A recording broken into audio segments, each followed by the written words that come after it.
Hey up lads and lasses, Damphyre here, back again with some more Infinite Lagrange. Today is the day the S Levy and the FSV drops in the trading post, so we're going to take a quick look in the trading post and talk about them, and what I sort of think about them and that kind of stuff. Without any further ramblings on, we'll jump straight into it.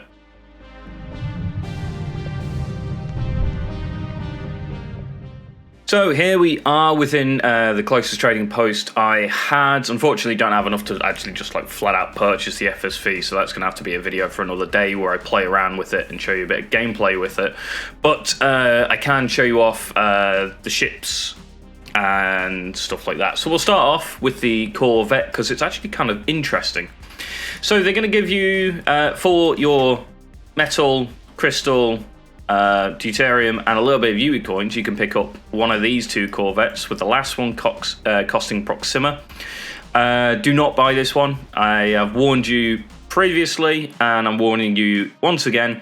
The ones with Proxima, these are temporary blueprints. You will not get them as a proper blueprint, so you will lose them at end of service. So be aware of that. This counts for the SSVs as well. Do not buy the ones with Proxima because you will be wasting Proxima. Unless you're a Mega Whale and don't care. So, let's have a look at the S Levy and let's have a bit of a chat about it. So, first off, kind of looks like someone's taken the back of a ship and just cut it off, to be honest. It is definitely function over form, which I don't dislike. Command systems, where's the pilot sit? Oh, up there. Yeah, I'm not so sure about that personally, but okay. Anyway, so Airborne Bombardment system. It's got a huge alpha strike. They are single missiles. They are not clusters, so it is the heavy torps from the heavy torpedo Callisto. They are a little bit lower on the damage front, I believe. Obviously, this one's been boosted a little bit, but I can't show you like a plain flat one. We got a 38-second duration with an 18-second cooldown and a 15-second lock-on speed. It's not bad. There is a caveat, and it's on the command system. It has reciprocating attacks. It launches reciprocating attacks towards locked-on targets, and it has to return to the hangar to resupply itself at the interval of each round of attacks. This thing's heavily reliant on return to base. And with the 38 second on per round, it's gonna have like pretty low DPM. As you know, you can see we've only got 4,000 DPM here, and I think realistically you're actually looking at lower. So in my opinion, I generally don't think this will. Well, it just won't deal the damage that potentially, you know, the cellular defenders have. As another torpedo boat, because they don't have reciprocating attack. They fire all their torps before having to return to base, and they have a lot of them. So yeah, I'm still unsure. Because of it having reciprocating attack, it fills an interesting role because it means it's unlikely to die, because it'll be going back to your carrier after firing a torp, and then back out, fires its torp, then comes back. So, you know, there's a good chance that it stays alive. Also makes, you know, the passive health regens and some of the carriers, the ones that heal your ships when they return to base, slightly more viable than just having, you know, more.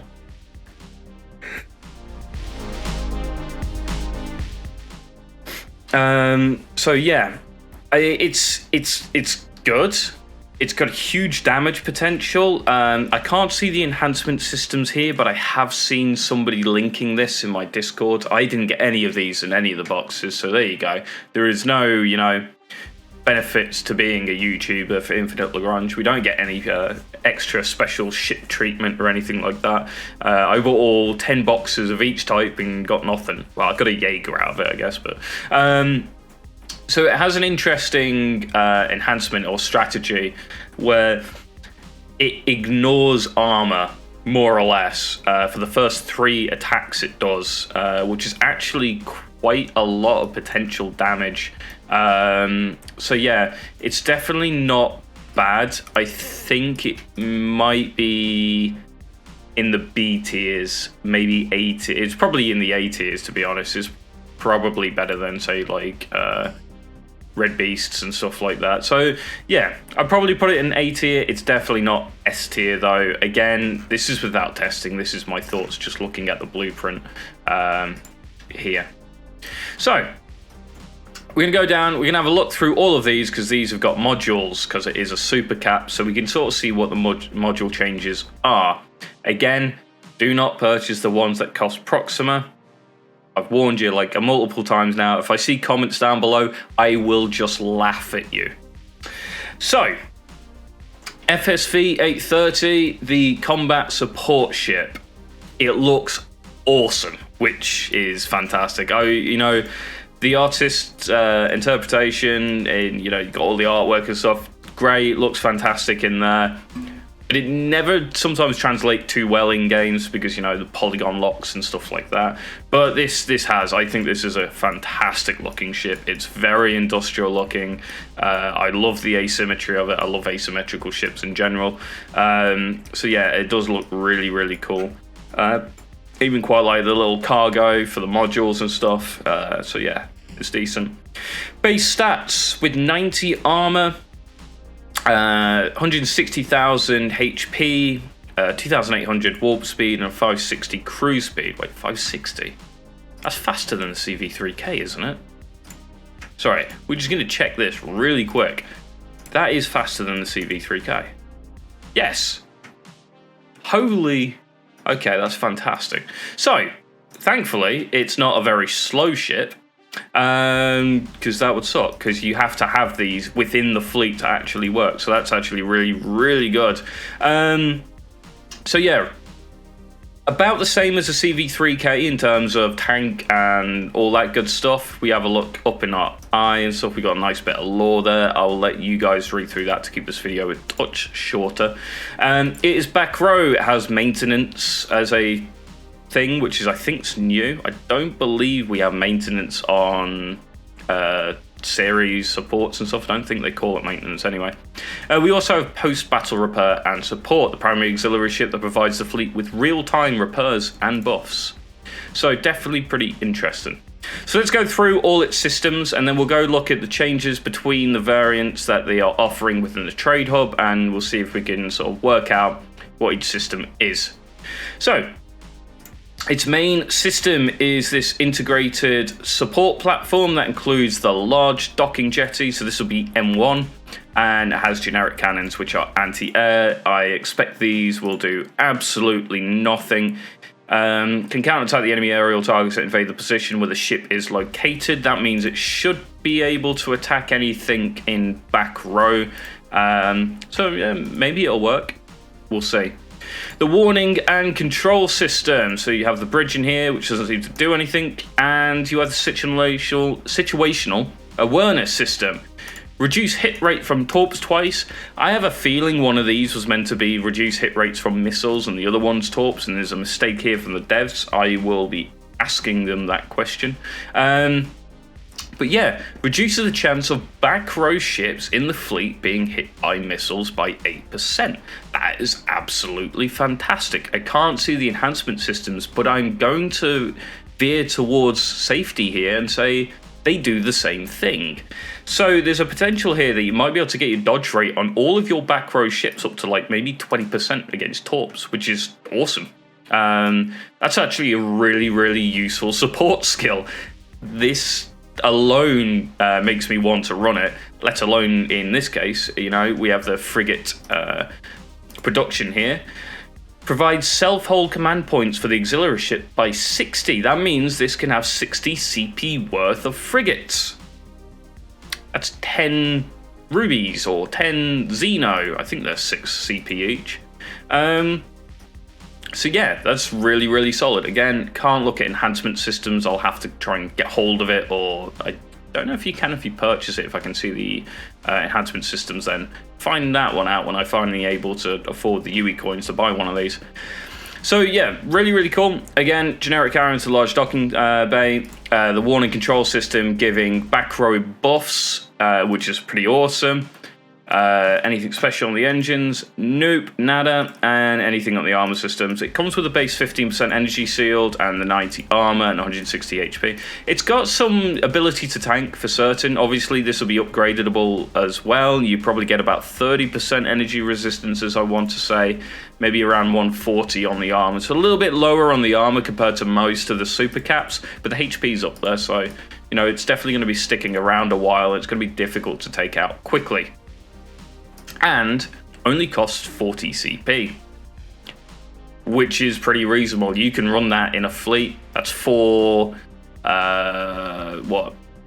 It's probably a bit more than 4, isn't it? It's probably like about 7 or 8 frigates, realistically, that you'd have to pull out, depending on the CP cost of those, obviously. So, you know, definitely viable. Again, within the Super Cat fleet, the big heavy battle fleet, you pull, like, one of your spears out, fit this in, and now you're bringing, you know, all those spears, this thing, which are going to repair it all as well after battles. And on top of that, it's bringing in 10 frigates for free. You can't really complain about that. It's just more damage output for pretty much nothing. So it's pretty decent. So let's look at the next one. Warning control armor, integrated support platform, large docking jetty. It's got the repair queue and stuff like that, and the custom modules provides 40 modules.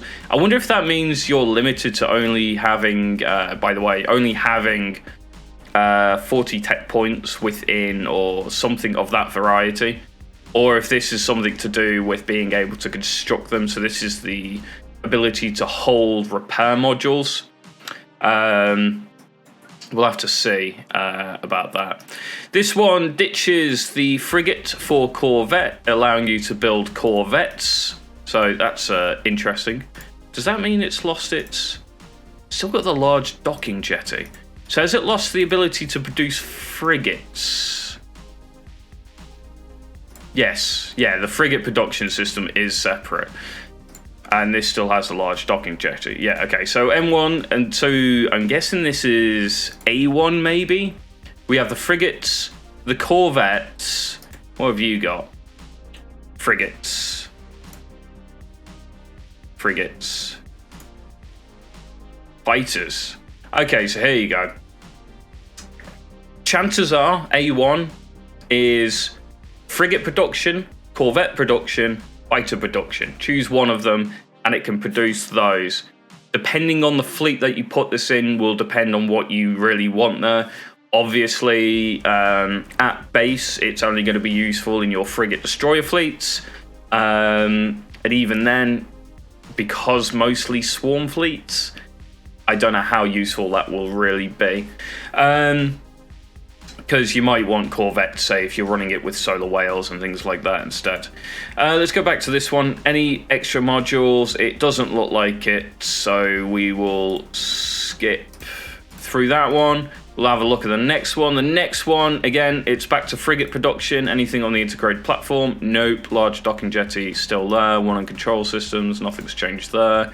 It has got the addition of a Corvette dock. It carries 3 vets, which is actually not bad, considering everything else it's doing. You know, 3 extra vets. You can only have 1 of these in your fleets, which does suck a little bit, but yeah, you know, it's viable. Depends what else is on that slot. This is obviously a completely separate module slot, so this might be C1. We then have this one here. We have dropped C1 by the looks of it for potentially C2 maybe, with AA missiles.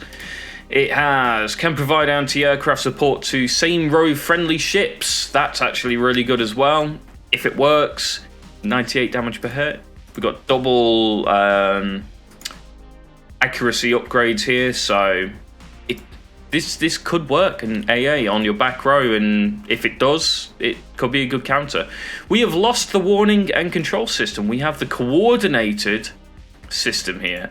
Assisted radar lock. Increase weapon hit rate of back row ships by... What? Raise torpedo weapon hit rate of back row... That is nuts. These are fantastic ships. Go get one.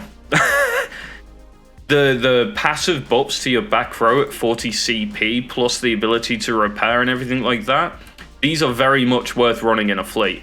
How many can we make? We can make 2. So you can have 1 in each fleet. Depending what you're running here, this could potentially change up some meta stuff. For example, in your back row at the current moment is probably most of your carriers. But what if you had Callisto in with an increased hit rate of 12% there, and then an extra 12% from torpedo weapon hit rate, and whatever that's buffing, which I can't click on. Why won't you let us click on these, devs? So that's fantastic. The aero defense system, it might actually work because it is across the whole row. That could potentially do something. We still have the large docking jetty here. There looks like there is some kind of storage increase here. But that still says 40, which is what it was base anyway. So it'd be interesting to see if it's just not calculated, potentially. But yeah, so definitely pretty cool. And then we have the last one here. We go back to the warning control system, which giving us a reduced hit rate. Again, that looks like it's one of the torpedo or missile reduced hit rates. I'm guessing that's going to be back row as well. Integrated support platform, still large docking jetty and stuff, so nothing changing there. And we have the fighter module on here, allowing us to build fighters. There is some kind of buff here that looks like a damage buff, so it'd be interesting if fighters being built from this have just a flat out increased damage.